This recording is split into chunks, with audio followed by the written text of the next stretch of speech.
How y'all doing?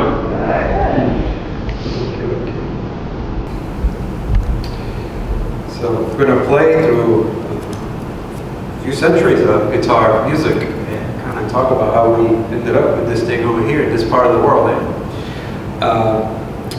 So you've probably seen these kind of Renaissance type movies where they have maybe like something like Robin Hood or something like that. You always see this instrument is kind of like pear shaped. And this thing is kind of, it looks like it broke, but it's okay. It's actually, it's bent this way. Well, that's the lute, right? The lute, it's like probably the first, you could say, kind of simplifying a bit, the first iteration or evolution of the oud, which was a musical instrument that came from the Arabic Peninsula and also with the Moorish conquest of Spain.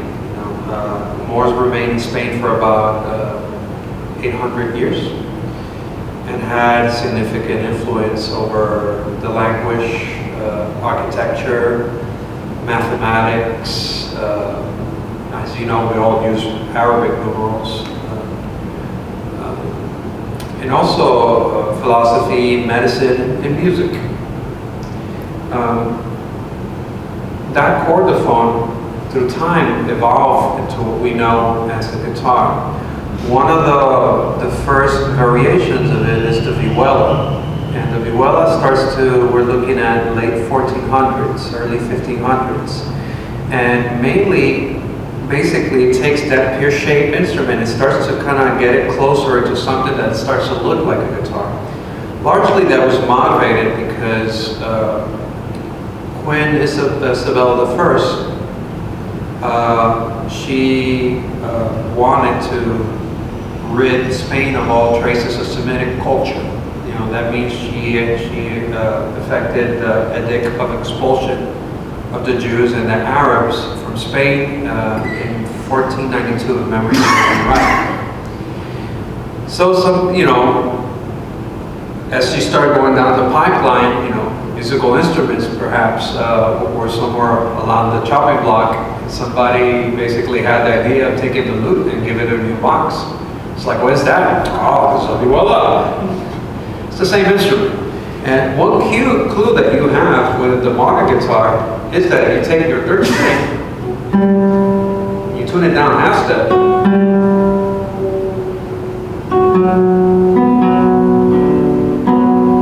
you're ready in the tuning of a lute and a vihuela. There are other cues, but that will take a lot of time to explain. This particular piece we're going to play is titled Song for the Emperor. In reality, is Luis de Narvaez, a composer that lived between 1530 and 1550. He wrote an arrangement for the vihuela of a song done by Josquin de Prez, which was a Franco-Flemish composer. And this is Millie Regrets. So this is that arrangement for the song. We call it Song for the Emperor because he served Charles V of Spain, and this was Charles V's favorite song.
So we go a bit forward in history.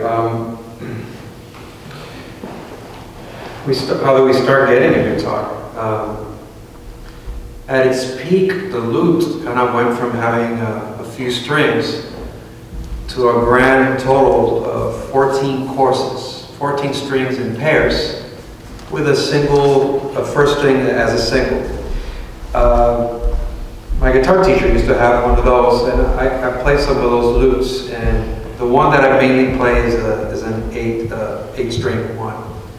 But that, when you start getting to those 14 strings, you know, you kind of flinch, you look, you forget even your name. That's a lot to get through. And parallelly to it, there was also a crowd that simply wanted to have an instrument to play some chords, have a little fun, accompany a song. So the guitar started evolving also parallelly to it. We start getting in the Renaissance just these 4 strings, then we get a fifth, tune up an octave, and already by the 1800s, 1700s, we already have a 6-string guitar, a lot smaller than the one we have now, but we're starting to move in that direction. Other instruments that evolve, and this is what this is for, I'm going to play the Allemand and Courant from Bach's Suite BWV 996. And this is an instrument that he had built. It was a harpsichord, but was strung with gut strings to kind of mimic the sound of a lute. And as these suites were, you would collect dances from a slow dance and a fast dance. And in social situations, they were used for that purpose. When people would go out for ballroom type dancing, you know, they wanted to have a slow dance and a fast dance. Later on, as these evolved into instrumental concert music, they became a little bit more stylized, let's just say. This one these two I'm going to play are respectively representative of a Germanic dance and you could say an Italian dance. Next, so it's Allemand and Courant.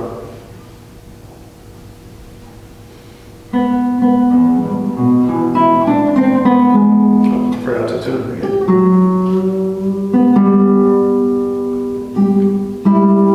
Okay, we're back in guitar land.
There's even some rumors say that J.S. Bach was a little bit of a prankster. And there's a rumor involving these particular suites, instrumental suites. Sylvia's level of advice would have been in the area of what now would be Germany. At the time, the most important lute player. And Bach's middle son, Carl Philipp Emanuel, and Sylvius' son became friends. So when Sylvius was back in town, the boys brought him onto Bach's house for a visit. And Bach had a harpsichord in his living room, and he had like a little curtain that he would close when he was practicing to not get distracted from his children playing. And he tells him, "Maestro, you're the biggest lute player in our country, and I'm embarrassed to say that I'm kind of starting to pick up the instrument, but I'm an old man, and it's like, I would like to play for you. I'm a little bit embarrassed, so I'm going to go behind my curtain." He tells him he was playing the lute. He's playing his harpsichord strung with lute strings. And Sylvius is listening. He's like, "But my God, it's like this person," he said he just started playing months ago, and everything is perfect. I don't hear the attack of the string. I don't hear his nails. And he is, at this point, freaking out. And all of a sudden, Bach goes and slides the curtain. "How you like my lute?" He's like, "You almost gave me a heart attack." Those are these things. So if we fast forward a bit, we are in the 1700s, 1800s, we start to get a guitar. And while we call this the classical guitar, this instrument in this current form did not really kind of take hold until about 1875. It's more of the modern guitar in a way, but then again, there are a lot of types of modern guitars. Nonetheless, we start to get something in the ballpark, 6 strings and all. And then there's the question: is like, do we have music for this instrument? You know, what else can we do? And you start to get dedicated pieces written then for a guitar itself. This particular piece is a sonata that was composed by Fernando Sor. He was a Catalonian guitarist that launched his career from Paris. And sonatas, it just means a piece to be sounded out. So this is a sonata for guitar by Fernando Sor.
So, what other type of pieces come about?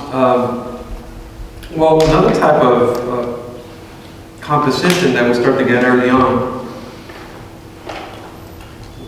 is the theme and variations. And if you think about how entertainment works regarding to music prior to the 20th century, if you wanted to listen to your favorite song at home, you needed to play it, or you needed to pay somebody else to play it. Those were the two alternatives. These fun little trinkets did not exist back then, did they? If we're looking at the 19th century, then consider, like we said, the opera as the largest form of mass entertainment. Just like people would flock nowadays with their favorite actors is at the movie theater, or their favorite type of film is at the movie theater. They would flock to go see their favorite type of opera. And some people like comedy, some people like things with a little bit of a more esoteric thematic. Some people like things that were a little bit more religious in nature. And you will go out with your friends, maybe afterwards have a bite or a coffee and kind of comment on your favorite things, just like you do nowadays, right? It was not uncommon also that in concerts, people would approach the performer and say, hey, it's like the other day I heard this opera, it's really cool. Do you think you can improvise something with the theme of the opera? I was like, oh, thank you. What else would you like to do? You like to leave my house or something? But nonetheless, it was a thing people would do. This particular one, also by Fernando Sor, he wrote a theme and variations based on a theme from the Magic Flute of Mozart. And the theme and variations is just something that you take the melody and you run it through a series of manipulations. You play it in different keys with different types of ornaments. It's kind of a space to show a little bit of your creativity. So this one is Sor's version of it.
These other ones you would definitely know.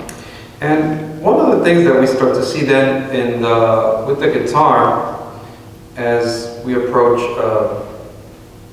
the 20th century is that you can kind of take your favorite song and arrange it to play the melody and accompany yourself. You don't need any particular type of equipment other than the guitar itself. So I hope you enjoy these.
you always for coming. I want to thank you always for making me feel welcome. I want to thank my dear friend Annette, who I've gotten to know over the years. There's always a stop I'm looking forward to make before I go onto my vacation and winter break. So this one, you will know. I'll see how much of it I can do. You don't know this, but I actually broke my finger. Yeah. I still got 3 other ones, but, but I'll give it a go. So if you know it, you're required to sing it.